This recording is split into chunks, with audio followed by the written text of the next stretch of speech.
Asia কাপের জন্য লিটনের নেতৃত্বে ১৬ সদস্যের দল ঘোষণা বাংলাদেশের। ফিরলেন সোহান, সাইফ, বাদ পড়লেন শান্ত। Stand by Miraz, Soumya. একই টিম খেলবে নেদারল্যান্ড সিরিজে। বিসিবি নির্বাচন ঘিরে সরগরম ক্রিকেট আঙ্গন। রোববার একসঙ্গে বসতে যাচ্ছে ঢাকার সব ক্লাব। বিসিবি পরিচালক মাহবুব আনামকে ভোটের মাঠে ফেরানোর আশা। নারী ওয়ানডে বিশ্বকাপের ভেন্যু বদল করল আইসিসি। গ্রুপ পর্বে শ্রীলঙ্কা সফরের ঝক্কি পোহাতে হবে না জ্যোতিদের। ৩ ম্যাচই ভারতে। জাতীয় সামার অ্যাথলেটিক্সে নারী ১০০ মিটার স্প্রিন্টের ফল নিয়ে বিতর্ক। বিব্রত ফেডারেশন। নানা নাটকের পর শিরিনের রাজত্বে ভাগ বসালেন সুমাইয়া। দ্রুততম মানব ইমরানুর।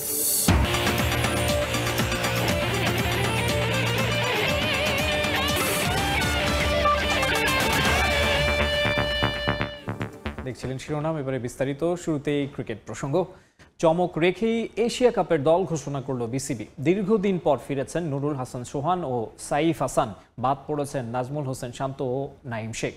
৪ জনের স্ট্যান্ড বাই তালিকায় রাখা হয়েছে মেহেদী হাসান মিরাজ ও সৌম্য সরকারকে।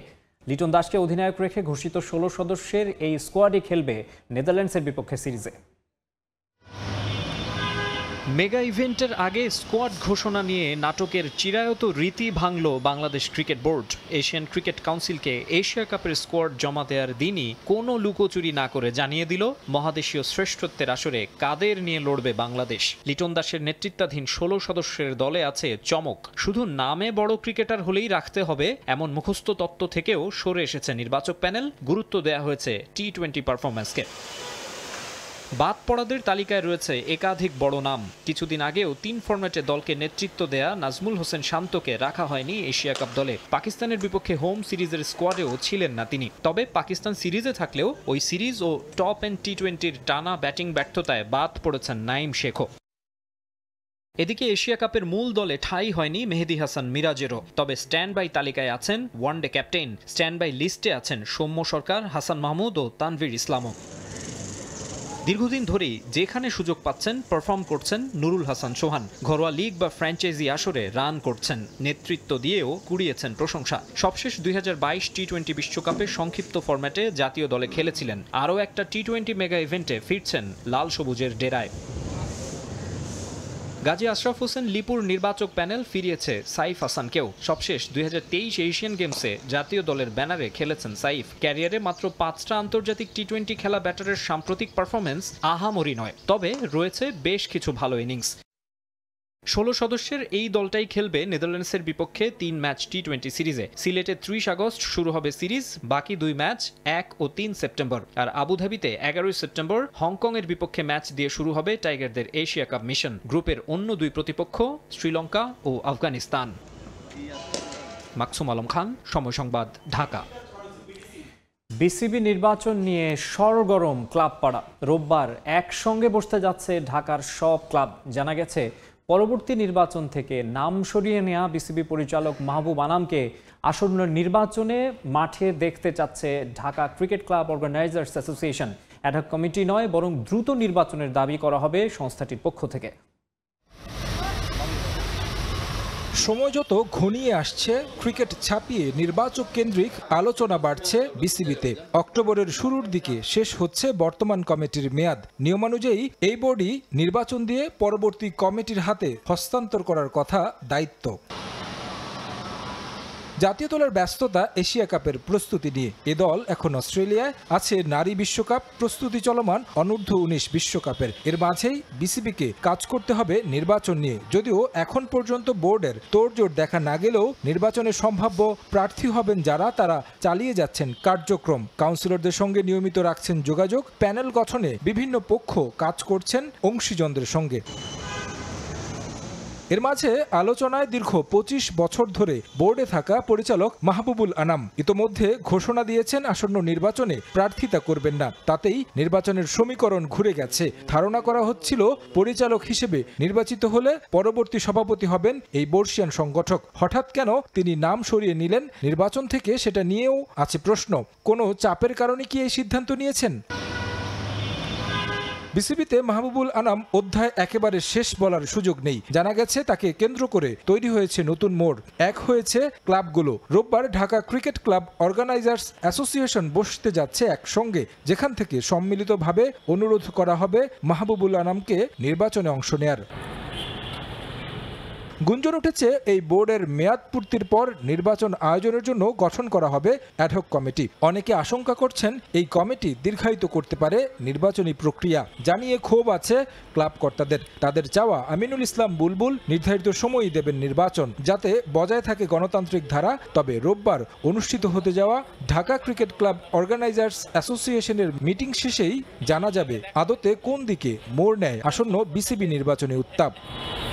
তারেক হাসান শিমুল, সময় সংবাদ, ঢাকা। আবারও ক্রিকেট দলের খবর। এশিয়া কাপ ও নেদারল্যান্ডসের বিপক্ষে সিরিজ সামনে রেখে সিলেটে টানা তৃতীয় দিনের মতো অনুশীলন সারল বাংলাদেশ ক্রিকেট দল। ফিটনেসের পাশাপাশি স্কিল ট্রেনিংও করেছেন ক্রিকেটাররা। সকালে প্রথম সেশনের পর সন্ধ্যায় ফ্লাড লাইটেও অনুশীলন করেছে লিটন দাসের দল।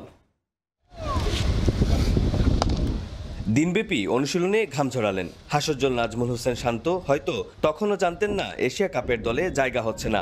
এশিয়া কাপ ও নেদারল্যান্ডসের বিপক্ষে সিরিজের জন্য ফিটনেস ও স্কিল ক্যাম্পে উজাড় করে দিয়েছেন, কিন্তু শেষ পর্যন্ত পণ্ডশ্রম। সিলেট আন্তর্জাতিক ক্রিকেট স্টেডিয়ামের আউটারে তৃতীয় দিনের অনুশীলন সেশন। আগের দিন বৃষ্টিতে ইনডোরেই কাটাতে হয়েছিল। এদিন রোদের দেখা পেয়ে মাঠে চনমনে সবাই। Strength and conditioning coach Nathan কেলির তত্ত্বাবধানে দিনের শুরুতে ওয়ার্ম আপ সেরে নেন ক্রিকেটাররা। এরপর শুরু net session. Pace bowling coach Shaun Tait ও সিনিয়র সহকারী কোচ মোহাম্মদ সালাউদ্দিনের অধীনে আলাদা নেটে ব্যাটিং বোলিং ঝালিয়ে নেয় টাইগাররা। যদিও সেটা স্থায়ী হয়নি বেশিক্ষণ। লাক্কারতুরায় শুরু হয় বৃষ্টি। দ্রুত ব্যাট প্যাড গুছিয়ে টিম হোটেলে ফেরেন লিটনরা। আগের দিন ফ্লাডলাইট সেশন বাতিল করা হলেও এদিন দ্বিতীয় দফায় সন্ধ্যায় মাঠে হাজির পুরো দল। হালকা স্ট্রেচিংয়ের পর কালক্ষেপণ না করে স্কিল ট্রেনিংয়ে নেমে পড়ে ফিল সিমন্স বাহিনী। শুরুতে বড় বড় শটে হাত ঝালিয়ে নেন তানজিদ তামিম। পাওয়ার প্লেতে তার কাছে এমন সব শটই তো চাইবে টিম ম্যানেজমেন্ট। আরেক পাশে শান্ত সৌম্য জুটি বেঁধে খেলেন পেসারদের বিপক্ষে, কিন্তু তাসকিন, তানজিম, সাকিবদের ডেলিভারিগুলো খেলতে খানিকটা বেগই পেতে হয় তাদের। এশিয়া কাপ বা নেদারল্যান্ডস সিরিজের দলে না থাকা বেশ কিছু ক্রিকেটাররাও আছেন এই ক্যাম্পে। তবে হয়তো দলে থাকা না থাকা নিয়ে অত ভাবতে চান না তারা। অন্তত কোচরা যে সেরকম একটা পরিবেশ বজায় রাখার চেষ্টা করছেন সেটা অনুমান করা যায়। এই যেমন স্কোয়াডে না থাকা শান্ত কিংবা শুধু স্ট্যান্ড বাই তালিকায় থাকা সৌম্য প্র্যাকটিসে সময় দিচ্ছেন অনেক, সতীর্থদের অনুশীলনে সহযোগিতা করছেন। আর এসব মনোযোগ দিয়ে পর্যবেক্ষণ করছেন জুলিয়া নোট। মোবাইলে আর নোটবুকে টুকে রাখছেন দরকারি সব তথ্য। পাওয়ার হিটিংয়ে অনেক দলের চেয়ে পিছিয়ে থাকা বাংলাদেশ দলের মতো এবারের এশিয়া কাপ তার জন্য যে বড় পরীক্ষা। অপু বণিক, সময় সংবাদ, সিলেট। নারী ক্রিকেট দলের খবর। পরিবর্তন হলো নারী ওয়ানডে বিশ্বকাপের বেশ কিছু ম্যাচের ভেন্যু। শ্রীলঙ্কার বিপক্ষে ম্যাচটি কলম্বোর পরিবর্তে মুম্বাইয়ে খেলতে হবে বাংলাদেশ নারী দলকে। এছাড়া পরিবর্তন হয়েছে ভারত ও নিউজিল্যান্ডের বিপক্ষে বাংলাদেশের ম্যাচের ভেন্যুও। বিশাখাপত্তমের পরিবর্তে গুয়াহাটিতে হবে বাংলাদেশ নিউজিল্যান্ড ম্যাচ। আর বিশ্বকাপের ভেন্যু থেকে চিন্নাস্বামী স্টেডিয়াম বাদ পড়ায় স্বাগতিক ভারতের বিপক্ষে মুম্বাইয়ে ম্যাচ খেলবে বাংলাদেশ নারী দল। ভেন্যু পরিবর্তনের কারণে নারী বিশ্বকাপের ম্যাচগুলোতে এসেছে বড়সড় পরিবর্তন, যার প্রভাব পড়বে বাংলাদেশ নারী ক্রিকেট দলের উপরও। পূর্বসূচি অনুযায়ী গ্রুপ পর্বের ম্যাচে স্বাগতিক ভারতের বিপক্ষে বাংলাদেশের ম্যাচটি আয়োজিত হওয়ার কথা ছিল বেঙ্গালুরুতে। তবে সেই ম্যাচটি এখন পরিবর্তিত হয়ে অনুষ্ঠিত হবে মুম্বাইয়ে। পরিবর্তন হয়েছে শ্রীলঙ্কার বিপক্ষে জ্যোতিদের ম্যাচের ভেন্যুও। কলম্বোতে আয়োজিত হওয়ার কথা থাকলেও সেই ম্যাচটি এখন হবে মুম্বাইতে। এছাড়া বিশাখাপত্তমে অনুষ্ঠিত হতে যাওয়া নিউজিল্যান্ডের বিপক্ষে বাংলাদেশ নারী দলের ম্যাচ এখন আয়োজিত হবে গুয়াহাটিতে। ভেন্যু পরিবর্তনের কারণে ভ্রমণের অতিরিক্ত ঝামেলা পোহাতে হচ্ছে না বাংলাদেশ নারী ক্রিকেট দলকে। পূর্বসূচি অনুযায়ী কলম্বোতে পাকিস্তানের বিপক্ষে প্রথম ম্যাচ খেলার পর ভারতে ফিরে আবারও শ্রীলঙ্কায় যেতে হতো জ্যোতিদের। তবে নতুন সূচি অনুযায়ী সেই ঝামেলায় পড়তে হচ্ছে না নারী দলকে। তবে বিশ্বকাপের মতো আসরের আগে নারী দলের প্রস্তুতি নিয়ে হয়েছে বেশ সমালোচনা। প্রস্তুতির অনেকটা ঘাটতি নিয়ে নারী বিশ্বকাপ খেলতে যাবে নিগার সুলতানা জ্যোতিরা। বিকেএসপিতে যুবাদের সঙ্গে সবশেষ 2 প্রস্তুতি ম্যাচে হেরেছে জ্যোতির দল। ফাহিম ইসলাম, সময় সংবাদ। এবারে অ্যাথলেটিক্স। এবারও বিতর্ক এড়াতে পারল না বাংলাদেশ অ্যাথলেটিক্স ফেডারেশন। পুরুষদের 100 মিটারের রাজত্ব পুনরুদ্ধার করেছেন ইমরানুর রহমান। নানা নাটকের পর জাতীয় সামার অ্যাথলেটিক্সের নারীদের 100 মিটার স্প্রিন্টে দ্রুততম মানবী বাংলাদেশ নৌবাহিনীর সুমাইয়া দেওয়ান রাজত্ব হারিয়ে হতাশ। রেকর্ড 16 বারের বিজয়ী Shirin Akter. Electronic photo timing মেশিনে ফলাফল ঘোষণা করা হলেও তাতে আপত্তি জানিয়ে চ্যালেঞ্জ জ্বালান তিনি। কয়েক দফা সভা শেষে পরে বিজয়ী ঘোষণা করা হয় সুমাইয়াকে। আর এমন ঘটনায় বিব্রত ফেডারেশন। ভবিষ্যতে জাতীয় প্রতিযোগিতায় আধুনিক প্রযুক্তির ব্যবহারের আশ্বাস দিয়েছেন সাধারণ সম্পাদক শাহ আলম। ভাদ্রের রোদ বৃষ্টির খেলায় জাতীয় স্টেডিয়ামে 17তম সামার অ্যাথলেটিক্স প্রধান অতিথি যুব ও ক্রীড়া উপদেষ্টা না আসায় এমনিতেই নির্ধারিত সময়ের 1.5 ঘন্টা পর শুরু আসর। জাতীয় অ্যাথলেটিক্স মানেই বিতর্ক, কখনো তা পৌঁছে যায় হাতাহাতির পর্যায়ে। এবারও তার ব্যতিক্রম হলো না। পুরুষদের 100 মিটারে সবার আগ্রহের কেন্দ্র জুড়ে ছিলেন ইসমাইল ও ইমরানুর। ইনজুরির কারণে ফেব্রুয়ারিতে জাতীয় অ্যাথলেটিক্সে অংশ নিতে পারেননি ইমরানুর। মুকুট হারিয়েছিলেন ইসমাইলের কাছে। তবে এবার পঞ্চমবারের মতো দেশের দ্রুততম মানব হয়েছেন ইমরানুর। তিনি সময় নিয়েছেন 10.64 সেকেন্ড। দ্বিতীয় হয়েছেন সেনাবাহিনীর মোতালেব, তৃতীয় হয়েছেন ইসমাইল। তবে নাটকীয়তায় ভরা ছিল নারীদের 100 মিটার স্প্রিন্ট। 16তম বারের দ্রুততম মানবী শিরিন আক্তারকে পেছনে ফেলে তার রাজত্বে ভাগ বসান নৌবাহিনীর সুমাইয়া দেওয়ান। দৌড় শেষে শুরু হয় নতুন নাটক। 12.19 সেকেন্ড সময় নিয়ে প্রথম হন সুমাইয়া। শিরিন সময় নেন 12.21 সেকেন্ড। ইলেকট্রনিক টাইমিংয়ে দেয়া ফলাফল মানতে নারাজ রাজত্ব হারানো শিরিন। প্রতিবাদ জানিয়ে তিনি চ্যালেঞ্জ করেন ফেডারেশনে। কারো চোখে শিরিন আগে ফিনিশিং লাইন স্পর্শ করেছেন, কারো চোখে আবার সুমাইয়া প্রথম। প্রায় 3 ঘন্টা পর অবশেষে সুমাইয়াকে বিজয়ী ঘোষণা করে ফেডারেশন। দ্বিতীয়বারের মতো শিরিনকে হারাতে পেরে উচ্ছ্বসিত সুমাইয়া। এসএ গেমসেও পদক জয়ের লক্ষ্য তার। তবে এমন অপ্রীতিকর ঘটনা ভবিষ্যতে আর চান না ঢাকা বিশ্ববিদ্যালয়ে চারুকলায় পড়া 21 বছরের সুমাইয়া। এসএ গেমস তো বরাবরই হচ্ছে স্বপ্ন, যে আমি প্রথমে জুনিয়র খেলেছি, সেখান থেকে আমি টার্গেট নিয়েছিলাম যে আমি সিনিয়রে ভালো রেজাল্ট করব। সিনিয়র থেকে আমি ভালো রেজাল্ট করে আমি আরও সামনের দিকে আগাবো। বিশ্ব অ্যাথলেটিক্স প্রযুক্তি নির্ভর। বাংলাদেশে আগে হ্যান্ড টাইমিং থাকলেও এবার ইলেকট্রনিক ফটো ফিনিশিং মেশিনের সাহায্যে ফলাফল হলেও এমন ঘটনায় বিব্রত ফেডারেশন। আমরা আসলে অনেক পিছিয়ে আছি, এটা সত্য কথা। তার মানে ইলেকট্রনিক্স ক্যামেরা এগুলিও আমাদের আধুনিক মানের না, যেটা আমরা পুরানো জিনিস দিয়ে গোসিমে যে ঠিক করে দিচ্ছি। তবে আমরা এ ব্যাপারে আমরা জাতীয় ক্রীড়া পরিষদ, ক্রীড়া মন্ত্রণালয়কে আমরা লিখেছি, আমরা আবারও লিখব যে এটি যেন আধুনিক করার জন্য আমাদের ব্যবস্থা করা হয়। ভবিষ্যতে এমন ঘটনা এড়ানোর পূর্ণ আশ্বাস দিয়েছে ফেডারেশন। পারভিন আক্তার, সময় সংবাদ, ঢাকা। ইনজুরির কারণে এবছর ফেব্রুয়ারিতে জাতীয় অ্যাথলেটিক্সে অংশ নিতে পারেননি ইমরানুর রহমান। অস্ত্রোপচারের পর ইংল্যান্ড থেকে ফিরে আবারও পেয়েছেন দেশের দ্রুততম মানবের খেতাব। সেরা টাইমিং না হলেও এই জয়ে হারিয়ে যাওয়া আত্মবিশ্বাস ফিরে পেয়েছেন ইমরানুর। আসন্ন এসএ গেমস সামনে রেখে আরও কঠোর পরিশ্রমের লক্ষ্য তার। নিজে অ্যাথলিট হলেও ফুটবল ইমরানুরের প্রিয় খেলা। প্রিয় ফুটবলার হামজা দেওয়ান চৌধুরী। অক্টোবরে হংকংয়ের বিপক্ষে এশিয়ান কাপ বাছাইয়ে বাংলাদেশ জয় পাবে এমনটাই আশা তার। নানা প্রতিবন্ধকতা পেছনে ফেলে দেশের দ্রুততম মানব এখন ইমরানুর রহমান। আমরা কথা বলবো ইমরানুরের সঙ্গে। কেমন ছিল তার আজকের যাত্রাটা? ইমরানুর, কঠিন ছিল, ইনজুরি থেকে উঠে এসেছেন এবং 100 মিটারে আপনি এখন দ্রুততম মানব। তো ইনজুরি থেকে উঠে আসা এবং পুরো সময়টা এবং 100 মিটার জয়ের পরে অনুভূতিটা কেমন? জয়, আসসালামু আলাইকুম। ইনজুরির পরে তো অনেক কষ্ট করে দৌড়েছি, আর আলহামদুলিল্লাহ আমি গোল্ড বিক্রি করতে পারছি নেভি লাগে। আর আরও বালা থেকে আশা আছে দৌড়িবার লাগে। তবু ফিউচারে যে আরও ইমপ্রুভ করবো। এখন তো আমার কম বাক রেস, এক্সপেকটেশন আমার আসছিল না, ফিনিশ করতাম চাইছিলাম রেস সুস্থ দিই। অস্ত্রোপচার হয়েছে, ভেবেছিলেন কি আবার ফিরতে পারবেন ট্র্যাক অ্যান্ড ফিল্ডে? যে আরও আমি এবার ট্রেনিংও এবার কন্ডিশনিং ফিল্ডে যাইমু, আর আস্তে আস্তে এবার আমার ফিটনেস আর স্পিড বিল্ড করবো। মেন্টালি আরও কনফিডেন্স বাড়ছে। আর important race actually, first race after coming back. আগামী বছরের শুরুতে এসএ গেমস আমাদের জন্য দক্ষিণ এশিয়ার একটা বড় আসর। তো আপনার উপর অনেক কিছু নির্ভর করছে। আপনি কি আমাদেরকে স্বপ্ন দেখাচ্ছেন কি না? চেষ্টা করবো আমাদের স্বপ্ন অ্যাচিভ করবার লাগে। চান্স আছে জিম্বালা থেকে ট্রেনিং কোনো ইনজুরি না থাকতে আর কনসিস্টেন্ট ট্রেনিং করি এতে আশা করি কিছু করতে পারবো। আমরা যে জানি যে আপনি হামজার খেলা দেখেন, হামজাকে পছন্দ করেন, তো ফুটবল নিয়ে কি পরিকল্পনা আছে? বাংলাদেশ হংকং ম্যাচ নিয়ে কি দেখবেন কিনা? অফকোর্স আমি ফুটবল খেলা ভালো পাই দেখতে, আর হামজা চৌধুরী আর সব বাংলাদেশ টিম আমি সবাই সাপোর্ট করি, আর অক্টোবর সময় ইনশাল্লাহ তারা ভালো করতে পারবো। আমাদের দেশে অ্যাথলেটিক্সকে আপনি কোথায় নিয়ে যেতে চান? আমি চাইলাম athletic of course main stream sports যদি বাড়াইতাম আর ইন্সপায়ার করতাম চাইলাম ইয়ঙ্গার জেনারেশন, ভালো কিছু করতে পারি তারা আরও কনফিডেন্স বাড়বো। আমরা কথা বলছিলাম ইমরানুর রহমানের সঙ্গে, তিনি আমাদেরকে জানাচ্ছিলেন যে এসএ গেমসে তিনি স্বর্ণ জিততে চান এবং সামর্থ্যের সেরাটা দিয়ে দেশকে বিশ্বমঞ্চে তুলে ধরতে চান। পারভিন আক্তার, সময় সংবাদ, ঢাকা। প্রথমবারের মতো সম্পন্ন হলো প্যারা ব্যাডমিন্টন প্রতিযোগিতা ও বাছাই পর্ব, যেখান থেকে আন্তর্জাতিক টুর্নামেন্টে অংশ নেয়ার মতো শাটলার পুল তৈরি করা হবে বলে জানিয়েছেন বাংলাদেশ প্যারা অলিম্পিক কমিটির মহাসচিব ডক্টর মারুফ আহমেদ মৃদুল।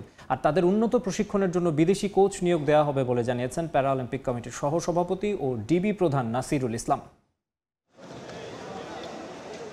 কারো পা নেই, কারো আবার এক হাতে সমস্যা। শারীরিক এমন প্রতিবন্ধকতাকে জয় করে খেলে যাচ্ছেন ব্যাডমিন্টন।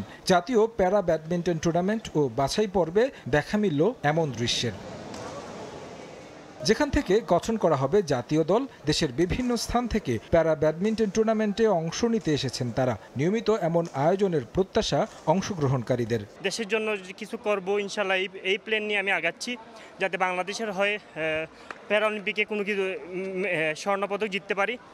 এই আশা ভরসা এবং আমার মা বাবার দোয়ায় আমি ইনশাল্লাহ আজকে জাতীয় চ্যাম্পিয়নশিপের ফাইনালে চ্যাম্পিয়ন হয়েছি। নিজের দেশকে মানে পুরো বিশ্বের সামনে তুলে ধরা, নিজের দেশের জন্য কিছু একটা করা। হুইল চেয়ারের এফোর্ট করাটা একটা বিশাল বড় চ্যালেঞ্জিং, যেটা আমরা অনেক সময় উপভোগ করি, অনেক সময় কষ্টদায়ক হয়। 6টি ক্যাটাগরিতে প্রায় 200 খেলোয়াড় অংশ নেন এই বাছাই পর্বে, যেখান থেকে গঠন করা হবে শাটলার পুল, যারা অংশ নেবেন ঘরোয়া ও আন্তর্জাতিক টুর্নামেন্টে। ইন্টারন্যাশনাল প্যারালিম্পিক কমিটির রুলস অ্যান্ড রেগুলেশনে 6টা গ্রুপে বাছাই চলতেছে।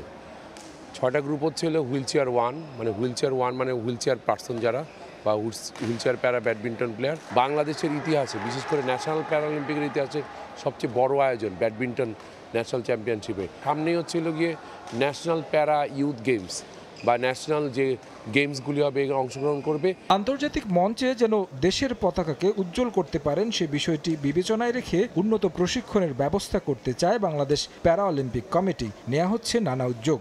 ইন্টারন্যাশনাল লেভেলে যে প্রতিযোগিতাগুলোয় অংশগ্রহণ করব, তার আগে ন্যাশনাল লেভেলে আমাদের যে ভালো প্লেয়াররা আছে আমরা সেটা প্রপারলি হান্ট করতে চাই। হান্ট করে সেখান থেকে এনে ইন্টারন্যাশনাল লেভেলে যেন তাদেরকে আমরা প্রতিযোগিতায় অংশগ্রহণ করাতে পারি। কোচের প্রশিক্ষণের জন্য আমরা একটা চিন্তা ভাবনা করেছি যে আমাদের যে কোচ রয়েছেন তাদেরকে প্রশিক্ষিত করে তোলা। বাংলাদেশ প্যারা অলিম্পিক কমিটির সহসভাপতি ও ডিবি প্রধান নাসিরুল ইসলাম প্রধান অতিথি হিসেবে উপস্থিত থেকে 6 ক্যাটাগরিতে বিজয়ী শাটলারদের হাতে পুরস্কার তুলে দেন। তারেক হাসান শিমুল, সময় সংবাদ, ঢাকা। আজ শুরু হচ্ছে বুন্দেসলিগার নতুন মৌসুম। লাইপজিগের বিপক্ষে উদ্বোধনী ম্যাচ দিয়ে বুন্দেসলিগা মিশন শুরু করবে বর্তমান চ্যাম্পিয়ন বায়ার্ন মিউনিখ। এদিকে লিগ ওয়ানে প্রথম হোম ম্যাচ জয় দিয়ে রাঙাতে চায় পিএসজি। গেল মৌসুমে হারানো মুকুট ফিরে পেয়েছে বায়ার্ন মিউনিখ। বুন্দেসলিগায় চ্যাম্পিয়ন হওয়ার পর সুপার কাপের শিরোপাও জিতেছে তারা। ঘরোয়া ফুটবলের পাশাপাশি আন্তর্জাতিক আসরেও দারুণ পারফরমেন্স দেখিয়েছে বাভারিয়ানরা। চ্যাম্পিয়ন্স লিগে কোয়ার্টার ফাইনালে ইন্টার মিলানের সঙ্গে সমানে সমান লড়াই করেছে ভিনসেন্ট কম্পানির দল। ক্লাব বিশ্বকাপেও নজর কেড়েছে বায়ার্ন। লাইপজিগের বিপক্ষে ম্যাচ দিয়ে বুন্দেসলিগা মিশন শুরু করবে বায়ার্ন মিউনিখ। এই ম্যাচ দিয়ে অভিষেক হতে পারে লিভারপুল থেকে উড়িয়ে আনা লুইস দিয়াজের। অল্প দিনে দলের সঙ্গে অনেকটাই মানিয়ে নিয়েছেন এই কলম্বিয়ান। মৌসুমের শুরুতে ইনজুরির কারণে বেশ কিছু ফুটবলারকে ছাড়াই পরিকল্পনা সাজাতে হচ্ছে কোচ কোম্পানিকে। ইনজুরির সমস্যা থাকলেও নতুন লক্ষ্য নিয়ে মাঠে নামতে চায় বায়ার্ন। প্রাক মৌসুম প্রস্তুতিতে কয়েকজন ফুটবলারের ক্র্যাম্প দেখা দিয়েছে, তবে এটা স্বাভাবিকভাবেই নিচ্ছি। করছি। মনে হয় না এতে নেতিবাচক প্রভাব পড়বে। কদিন আগে শক্তিশালী দলের বিপক্ষে একটি ফাইনাল জিতেছে, তাই মানসিকভাবে আমরা প্রস্তুত আছি। এটাই গুরুত্বপূর্ণ। গত মৌসুমের তুলনায় এবছর আরও ভালো করতে চাই। ম্যাচে ফেভারিটের তকমা নিয়েই লাইপজিগের বিপক্ষে ঘরের মাঠে নামবে বায়ার্ন। গত মৌসুম টেবিলের 7 থেকে আসর শেষ করলেও এবার বেশ কিছু তারকা ফুটবলার দলে ভিড়িয়েছে লাইপজিগ। তাই প্রতিপক্ষকে সমীহ করেই পরিকল্পনা সাজাতে চান মিউনিক কোচ। গত মৌসুমে আমরা চ্যাম্পিয়ন হয়েছি, তবে এই কারণে আমরা সামনের ম্যাচ জিতবো এমন কোনো কথা নেই। গত মৌসুমে লেভারকুসেন ফেভারিট ছিল, কারণ তখন তারা চ্যাম্পিয়ন ছিল। এবার লাইপজিগ যেভাবে তাদের স্কোয়াড তৈরি করেছে তাতে আমার কাছে শক্তিশালী প্রতিপক্ষের তালিকায় থাকবে, তাই আমরা এই ম্যাচটা সর্বোচ্চ গুরুত্ব দিচ্ছি। এদিকে লিগ 1-এ জয় দিয়ে মৌসুম শুরু করেছে পিএসজি। নতুন মৌসুমে প্রথমবারের মতো ঘরের মাঠে নামবে লুই এনরিকের দল। লিগে টানা দ্বিতীয় জয়ের লক্ষ্যে ওজের বিপক্ষে লড়বে দ্য প্যারিসিয়ান। এই ম্যাচে শুরুর একাদশে পরিবর্তনের আভাস দিয়েছেন পিএসজি কোচ। আক্রমণ ভাগে দুয়ে ও কাভার খেলারের সঙ্গে ওসমান দেমবেলেকে নিয়ে আত্মবিশ্বাসী এনরিকে। এখন পর্যন্ত দু দলের 20 বারের লড়াইয়ে কখনোই ম্যাচ হারেনি পিএসজি। রিফাতুল ইসলাম মিরন, সময় সংবাদ। আল নাসরের হয়ে শিরোপার আক্ষেপ ঘোচানোর অপেক্ষায় ক্রিস্টিয়ানো রোনালদো। সৌদি সুপার কাপের ফাইনালে আল আহলির মুখোমুখি হবে তার দল। ম্যাচের আগে সর্বোচ্চ প্রস্তুতি নিয়েছে আল নাসর। এই টুর্নামেন্টের তৃতীয় শিরোপা জয়ে আশাবাদী তারা। অন্যদিকে দ্বিতীয় শিরোপার খোঁজে আল আহলি। হংকং স্টেডিয়ামে ম্যাচ শুরু হবে শনিবার বাংলাদেশ সময় সন্ধ্যা 6টায়। মঞ্চ প্রস্তুত ক্রিস্টিয়ানো রোনালদো। হংকংয়ে অপেক্ষায় হাজারো ভক্ত। আক্ষেপ ঘুচিয়ে ইতিহাসের দ্বার প্রান্তে পর্তুগিজ তারকা। 2022 সালে বড় স্বপ্ন নিয়ে ক্রিস্টিয়ানো রোনালদোকে দলে ভিড়িয়েছিল আল নাসর। ফুটবল মহাতারকাকে দিয়ে চেয়েছিল ট্রফি ক্যাবিনেট পরিপূর্ণ করে তুলতে, কিন্তু 2 বছর কেটে গেলেও সৌদি ক্লাবটির নেই বড় কোনো শিরোপা। রোনালদো যোগ দেওয়ার পর জিতেছে কেবল আরব চ্যাম্পিয়ন্স কাপ। এবার বড় চ্যালেঞ্জের সামনে দাঁড়িয়ে CR7। হংকং স্টেডিয়ামে সৌদি সুপার কাপের ফাইনালে আল আহলির মুখোমুখি হবে আল নাসর। পরিসংখ্যানে এগিয়ে রোনালদোর দল। মোট 51 বারের দেখায় নাসরের 20 জয়ের বিপরীতে আহলি জয় পেয়েছে 17 ম্যাচে। সবশেষ 7 ম্যাচে নাসরের বিপক্ষে কোনো জয়ের স্বাদ পায়নি তারা। নাসরের বড় ভরসা ক্রিস্টিয়ানো রোনালদো। আল ইত্তিহাদের বিপক্ষে সেমিফাইনালে গোল না পেলেও তার অ্যাসিস্টেই জয় পেয়েছে দল। সে ম্যাচের প্রথম গোল করেন সাদিও মানে। তবে ফাইনালে তাকে পাবে না আল নাসর। সেমিফাইনালে লাল কার্ড দেখে নিষেধাজ্ঞায় পড়েন সেনেগালের এই ফুটবলার। তাকে ছাড়া কিছুটা ব্যাকফুটে নাসর, যদিও শিরোপার মঞ্চে হাল ছাড়তে চান না কোচ।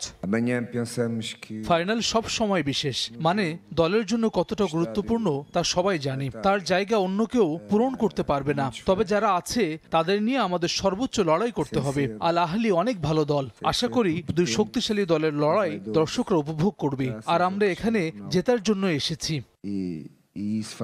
এদিকে মুখোমুখি পরিসংখ্যান পক্ষে না থাকলেও দারুণ ছন্দে রয়েছে আল আহলি। সেমিফাইনালে আল কাদসিয়াকে হারিয়েছে 5-1 ব্যবধানে। মাহরেজ ফিরমিনোদের নিয়ে আত্মবিশ্বাসে ভরপুর দলটা।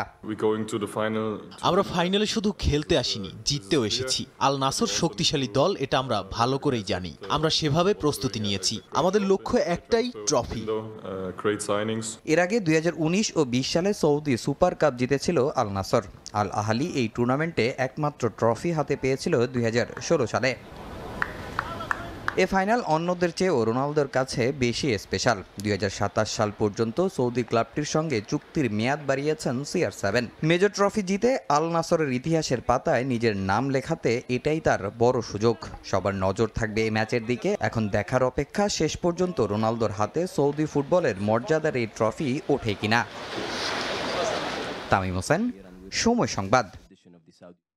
প্রিমিয়ার লিগে শনিবার টটেনহ্যামের বিপক্ষে ঘরের মাঠে নামবে ম্যানচেস্টার সিটি। শিরোপার লড়াইয়ে এগিয়ে থাকতে এই ম্যাচে সর্বোচ্চ গুরুত্ব দিচ্ছেন সিটি কোচ পেপ গার্দিওলা।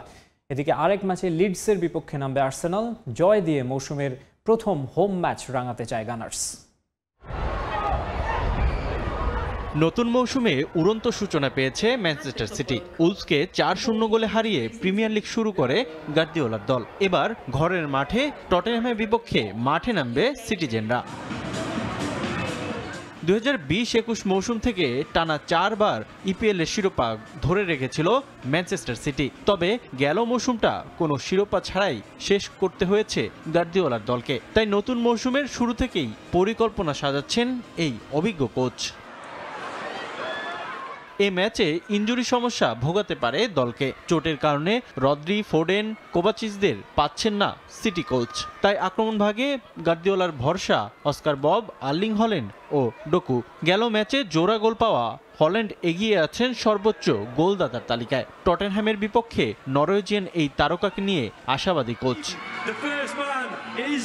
উলসের বিপক্ষে সহজ জয় পেলেও শক্তিশালী টটেনহ্যামের বিপক্ষে চ্যালেঞ্জ নিতে হবে সিটিজেনদের। প্রতিপক্ষের আক্রমণ ভাগে রয়েছেন রিচার্লিসন এবং মোহাম্মদ কুদুসের মতো তারকা ফুটবলার। তাই রক্ষণ নিয়েও বাড়তি সতর্ক ম্যানচেস্টার সিটি। টটেনহ্যামের সঙ্গে প্রতিদ্বন্দ্বিতাপূর্ণ লড়াইয়ের প্রত্যাশা সিটিজেনদের। এ পর্যন্ত 46টি ম্যাচে লড়াই করেছে এই দুই দল, যেখানে 20টি জয় সিটিজেনদের আর 12 ম্যাচে জিতেছে স্পার্স।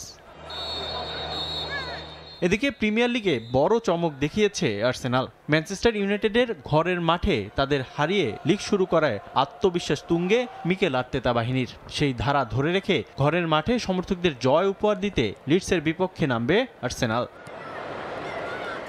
প্রথম হোম ম্যাচে তেমন পরীক্ষা নিরীক্ষা চালাতে চাইবে না স্বাগতিকরা। উইনিং কম্বিনেশন নিয়েই মাঠে নামবেন গার্দিওলা। তবে এই ম্যাচে একাদশে আনতে হবে মাত্র একটি পরিবর্তন। গত ম্যাচে ইনজুরিতে পড়া বেন হোয়াইটের পরিবর্তে দেখা যেতে পারে জুরেন টিম্বাকে। এখন পর্যন্ত লিডসের বিপক্ষে 11 বার মুখোমুখি হয়ে কোনো ম্যাচ হারেনি আর্সেনাল। 9 ম্যাচ জয়ের পাশাপাশি 2 ম্যাচে ড্র করেছে গানার্স। রিফাতুল ইসলাম মিরন, সময় সংবাদ। খেলাধুলায় ভরপুর জেলা মোদের দিনাজপুর স্লোগানে আয়োজিত হয়েছে কাউন্সিলর কাপ ফুটবল টুর্নামেন্ট 2025। উদ্বোধনী ম্যাচে পঞ্চগড় শাপলা সংঘকে হারিয়ে দ্বিতীয় পর্ব নিশ্চিত করেছে নবাবগঞ্জ ফুটবল একাডেমি। শুক্রবার বিকেলে মহারাজা গিরিজানাথ উচ্চ বিদ্যালয় মাঠে অনুষ্ঠিত হয় খেলা। নির্ধারিত সময়ের খেলা 1-1 গোলে শেষ হওয়ায় ম্যাচ গড়ায় টাই ব্রেকারে, যেখানে পঞ্চগড় শাপলা সংঘকে 4-3 গোলে হারায় নবাবগঞ্জ ফুটবল একাডেমি।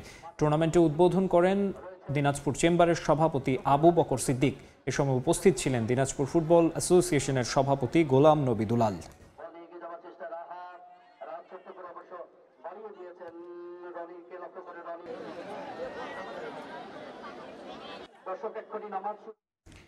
বিজয় দিবস উপলক্ষে প্রতি বছরের মতো এবারও সৌদি আরবের জেদ্দায় অনুষ্ঠিত হলো বিজয় দিবস কাপ ক্রিকেট টুর্নামেন্ট, যেখানে অংশ নেয় মোট 20টি দল। জেদ্দার সরাফিয়া আরাবিয়ান ক্লাব মাঠে অনুষ্ঠিত হয় টুর্নামেন্টের ফাইনাল, যেখানে মুখোমুখি হয় ফেনী ক্রিকেট ক্লাব ও বেঙ্গল টাইগার। টস জিতে আগে ব্যাট করতে নেমে নির্ধারিত 12 ওভারে 187 রানের সংগ্রহ পায় ফেনী ক্রিকেট ক্লাব। জবাবে 167 রানে থামে বেঙ্গল টাইগার্স, আর তাতেই 20 রানের জয়ে চ্যাম্পিয়ন হয় ফেনী ক্রিকেট ক্লাব। ম্যাচ শেষে বিজয়ীদের মাঝে তুলে দেওয়া হয় পুরস্কার।